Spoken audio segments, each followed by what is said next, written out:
Itto has finally showed up and a lot of players are happy with him, but there's also some things that have caused a lot of discussion about him, and this video will investigate the whole situation. But first, a quick word from today's sponsor. This video is brought to you by Another Eden, which is now having a collaboration together with the legendary RPG Chrono Cross that critics have titled as one of the best games of all time. And this new collab called Complex Stream features the same original writer and composer for the Chrono series, as well as main characters like Surge and Kid making a comeback, so you can expect some awesome nostalgia moments. And best of all, this new collaboration is going to feature a fully fledged campaign with multiple endings and even a new Game Plus mode. And if that's not enough, you can unlock the crossover characters by just playing the collab, so there's no gacha or paywall system preventing you from getting them. Also, this game doesn't have limited events, meaning anything added into the game stays forever, so along with Chrono Cross collab, you will find many other crossovers and events that are already in the game. I definitely recommend you to check out Another Eden right now by using my link in the description or pinned comment, and by doing so, you'll help support my channel with future videos. So it's been a few days since Itto got released, and I gotta say, his first impressions, especially from the community, are on a whole different level than what we're used to seeing these past few updates. Well, the popularity alone doesn't really determine anything about the character, and it is possible, since this is the second banner of the update, a lot of players learn to just wait for the new version reveal before deciding if they want to wish on the character or not, but at the same time, those who have obtained him have been sharing some really interesting thoughts about this Oni guy. So let's start by looking at what has been the most common thing anyone wants to know about him: his playstyle and design. It's no secret that Geo characters are in a weird spot, since aside from Zhongli and Albedo, we haven't seen anything new introduced for nearly a year, and after Itto and Gorou finally showed up, some have been saying that you need to have a strong setup just to see Itto work as intended. But is that really true? If we strip away Gorou, Redhorn, and Albedo from our Ataki, what exactly are we left with? Well, in the context of the Spiral Abyss, going up against Rift Hounds that are not from the Geo element, so we could see more realistic numbers, Itto with Serpent Spine was still hitting for a good amount of damage, and obviously someone like Bennett and Xiangling were utilized, since nearly everyone has them, but the point was to try and compensate for the lack of boosting you're missing out from Gorou, and Geo Traveler was there to create particles as well as activate Geo Resonance, while Xiangling, well, was just there to push overall numbers higher. The results were decent, nothing amazing, but at least it's clear he does have pretty strong raw damage multipliers, even with a 4-star weapon and common characters, and it's great to see this can be pushed to really big numbers if you start to actually utilize the rest of the stuff that's been tailor-made for him. I honestly think with him, it's like the situation we have with Hu Tao and Eula. Both of them desperately need some kind of an enabler just to see their full potential, which for Hu Tao's case would be Xing Qiu, who literally defines every single meta team variation out there, while for Eula, building up her combo from the burst requires you to include an Electro character to trigger superconducts, as well as a Cryo character like Diona or Azaria, just so you can offset her expensive burst cost. So the fact that so far Itto's most popular variations are Mono Geo team comps isn't surprising, since that's where players can see his biggest damage numbers show up, but at the same time, anyone who's just a casual player and wants to do the rest of the stuff shouldn't be disappointed even if they don't build a Mono Geo team with him. And who knows, there's a lot of smart people out there who might figure out some new and awesome team comps for him, but now that I mentioned it, if we talk about figuring things out, this next part is pretty crucial about him.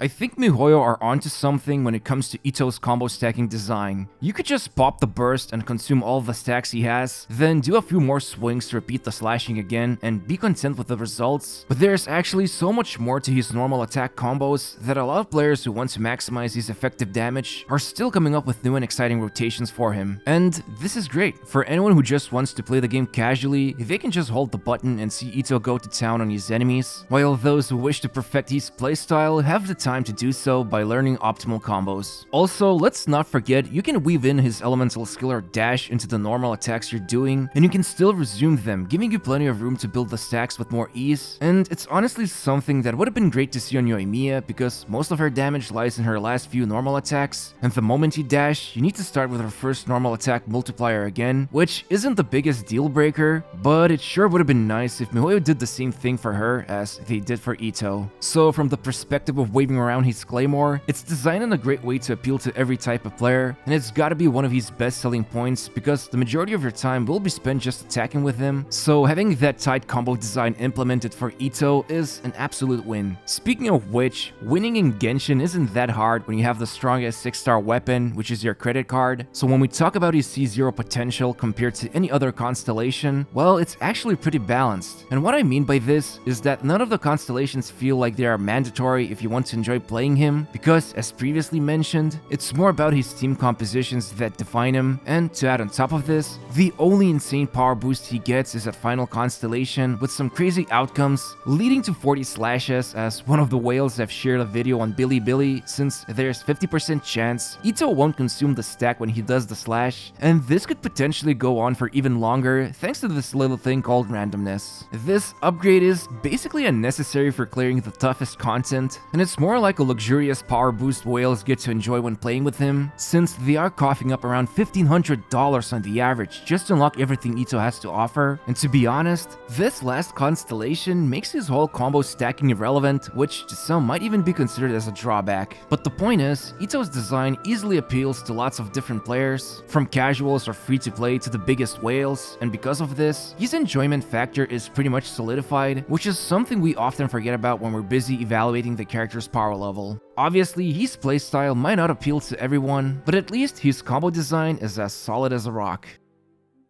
One last thing that didn't get addressed was Itto's initial reception. If you've been watching Genshin videos since Inazuma's release, you've probably noticed characters like Yoimiya, Kokomi, and even Raiden getting some backlash on their initial arrival, and while going over their criticisms isn't really relevant at this point, it does seem interesting that for someone who functions best at Mono Geo, so far, not many negative things have been said about him. I mean, sure, Redhorn, Gorou, and Albedo really amp up his damage potential, which might be seen as a negative since you need to have them, but there's also the fact he heavily depends on having a shield on him constantly, just so that he can benefit from Geo's resonance and have an easier time building up his stacks with normal attacks. So you could say Zhongli and Diona are a must-have for him, but someone like Gorou does kind of help him out with this issue, since his burst will pull in the crystallized shards, even if the shields are going to be paper thin. And aside from this, maybe the whole idea of Mono Geo might seem boring to some people, as you literally have to build a team from a single element, but that last flexible spot is actually, well, flexible when it comes to deciding on the last team member. Basically, this is where high-value characters become interesting, since their raw potential alone can lead to many variations, and while there are some obvious choices like Bennett or Mona to fill the last spot, there's also Fischl, Electro Traveler, and Kokomi with Tenacity and Thrilling Tales, or basically anyone that can offer like healing or damage increase. He honestly feels similar to how Xiao works. Both Anemo and Geo aren't really used to build a team around them, and when it happens, it's usually built with their own element together, although ironically enough, Xiao's best meta team is a duo of Anemo and Geo elements, but that has more to do with the fact it's hard to build a team around his playstyle, and he also needs a fat shield to keep himself alive, while Albedo is there to just provide passive damage from his flower, so technically, it's more of a coincidence that Geo is used with him, and not because these elements have great interactions with each other, because, well, they literally have no reactions at all. So in Itto's case, it's actually nice to see that even with 2 additional Geo characters, there's still some good flexible units that can help flesh out the whole team's rotation, and maybe in the future, if more defense scaling Geo units get released, his team building options will become even more diverse.